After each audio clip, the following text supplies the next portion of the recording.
get another machine. That was his comment. It costs less than trying to figure out what they've done to it. But that's how serious it is. So when you're a target and you're a huge target, you really have your work cut out for you, to be honest. And you might have to do those kind of things. And as Richard mentioned, be much more safe about being remote and not being connected to the internet where you have your sensitive information. It's a cat and mouse game. And you have to be a smarter mouse in order to outsmart the cat. I think there's no way around it. I mean, communities that are going to be dissenting against governments that have specific political intent, the Chinese government, are going to be targeted. I think what we need to do collectively is recognize that defending human rights in the cyber era means supporting groups that can provide capabilities, advocacy, technology to groups such as your own. You know, in the United States a few years ago, Hillary Clinton made a very important statement. It basically elevated the whole issue of freedom of expression online to a fundamental right. Now, she didn't just make that statement. The State Department actually put money into a program which they award year after year for technologists in the States and elsewhere globally to develop technology for human rights, for people advocating for democracy. And that has led to groups such as Tor, for example, being able to extend their services to communities such as you to provide knowledge for people who otherwise are not technologically literate to first of all recognize the danger and secondly to be able to do something about it. It's not perfect. It's not an answer in and of itself. But I think one of the things that's been lacking in Canada has been turning that kind of political statement rhetoric in terms of defending human rights into actual program money, into actual programs and incentive to create capabilities that would help put meat to the muscle of defending human rights workers in an era where they are being technologically targeted or targeted through technology. All right, next question. Actually, I've got 3 questions. No, just ask one, please. Best form of defense is attack. And one of the primary functions of our government, federal government at least, is defense. So my question is, what we can do in order to, and assuming that our government is slipping at the switch and not really properly defending us, what we can do to enforce or force the government to properly defend us against those attacks. And the second question is... Please, thank you. We have other people, so we will have an opportunity to talk privately.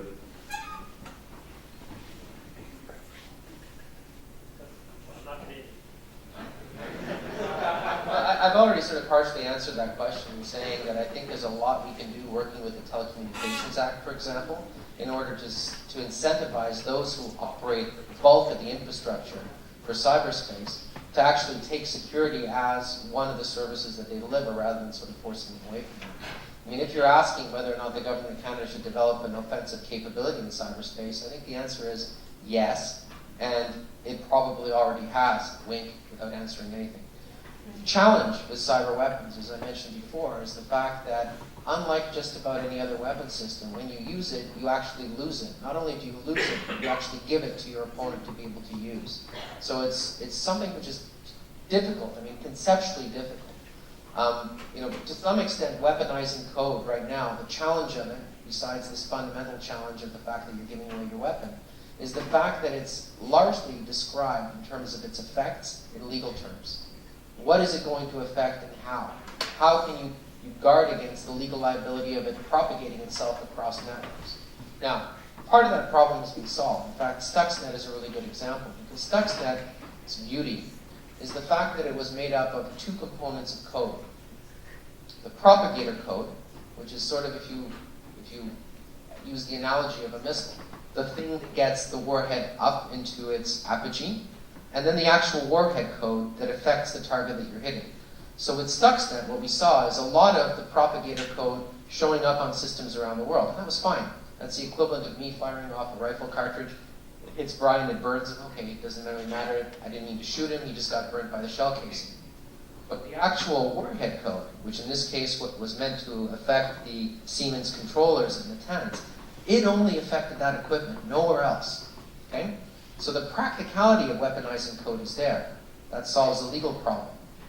But the applicability of using cyber weapons, given the fact that you can only use them once, means that there's a high limitation from a military calculus point of view of when you would actually use it. Okay, Deborah?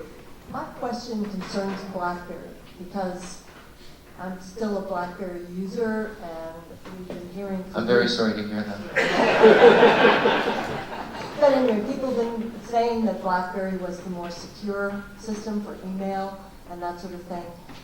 Is that true anymore? And also, has BlackBerry been hit? Is that part of the reason for the demise, or near demise? Anybody here use BlackBerry? I don't know that I'll comment particularly that I know why BlackBerry is having troubles, but what I would say is that maybe it's because there's been a change in attitude. Like I said, bring your own device to work. So rather than being just BlackBerry specific, companies are thinking they can save money by allowing their employees to bring their smartphones to work. Oh, by the way, those smartphones are being attacked. You know, I recall just some general stats. You know, back in the middle of the year that the Apple iOS and Mac X had 93 vulnerabilities in 1 month, and on the Windows side, you know, we had 40 or something like that, or maybe it was a little less. No, actually, it wasn't Windows; it was Java. It had 40 vulnerabilities, 37 of which were remote code execution, so they could be attacked. So these are applications that typically can and will run on these devices. So, but what happens is when companies are now going to instead of having their own internal support of BlackBerry devices, because I think they're saving money and they don't have that expense anymore, by allowing employees to bring their own smartphones in, they've opened up the realm of risk actually to allow easier attacks. And maybe that's why BlackBerry is suffering now, because you know companies are wanting to save money, but in reality, they've put more risk out there. Richard? Security of a platform is actually a very difficult, it's actually not even security of the platform, security of, say, your BlackBerry is a very difficult question. Are you talking about the BlackBerry? Are you talking about the email that gets sent to someone? Viewing a web page? If we were to just talk about the platform itself, one of the ways you can gauge that is how much does it cost to buy an exploit on the underground market for a platform of choice. And right now, the last figures that I saw, the most expensive platform to exploit, anyone want to guess, on a mobile phone? It's iPhone. And that'll cost you about $250,000. So what that means is, and that's compared to like $50,000 for Android. So what that means is it's somewhere on the order of 5 times as much effort to break into an iPhone than it is to break into Android. The second thing, by the way, I'm not a Mac user. I'm not like an Apple fanboy. I don't wear Steve Jobs turtlenecks or anything like that. But the other thing that's going well for the iPhone is the fact that the App Store is so well policed. You don't see malware on the iPhone, the App Store, like you do in Android, where it's just easy to get it into the. I mean, you hear about these mass malware outbreaks in Asia, particularly by all these fraudulent apps that get put onto the Android App Store. So, again, it's not an easy thing to sort of measure, but in terms of how much it costs to break into that platform, the iPhone seems to be the most secure at this point. Okay, last 3 questions, please, quickly.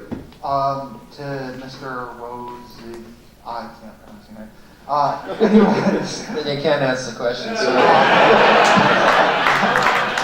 Anyways, so you were talking earlier about how when you're putting your code out there and how that's giving away your secret, but and obviously decompiling your code and reading the assembly and all that is very possible, but you can obfuscate your code so that even at the assembly level you can't even really read it. If I'm recording it off the wire, which is what most victims of that kind of weaponized code would have, you can decompile it quite trivially.